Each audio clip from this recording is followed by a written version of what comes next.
Like, all right, maybe, you know, whatever. All I know is I'm in Brooklyn that day, and I'm like, I'm from Fort Worth. It's near Dallas. I was always like an outcast, never really fit into anything, being African American and also gay. And when I was growing up there, like I didn't know that I was gay yet. I just knew that I was different. My mom, she already knew like forever, but with my dad, he like kind of found out because I was kissing a boy. And he came home one day and I was kissing a boy in my room. And he was like, what is going on here? He just like walked out of the room and he didn't talk to me for 3 days. Then after that, I went up to him and I was like, hey, I'm gay. And he's like, okay.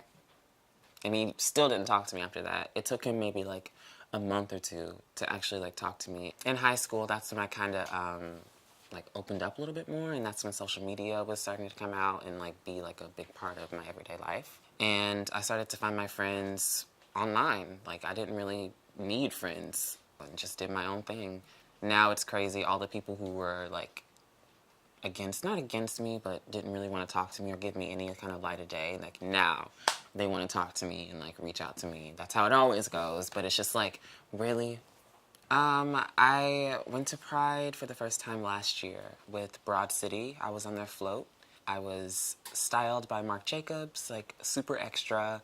I was wearing like these crazy platforms, like you've seen the platform shoes from Marc Jacobs, the crazy ones. Anytime Beyoncé would play, I would just jump off the freaking float and like run and like do everything in these shoes and like almost break my ankles every time it played. It's like a spotlight was just like put right on me and I was just like, whoa, going all the way off the entire time. Like it was just so magical. Like I wish people would just like play Beyonce outside all the time, all day, because I think it made people happier. That was my first Pride ever, and I had a great experience. It was so beautiful, and I loved being surrounded by like everyone in the community at once, and it was just beautiful. I don't know, I thought it was gonna be just like boom, bam, boom, boom, boom, boom, boom, like super, super like over the top, but it was super mellow, and like everyone was just really happy and just enjoying everyone's like company.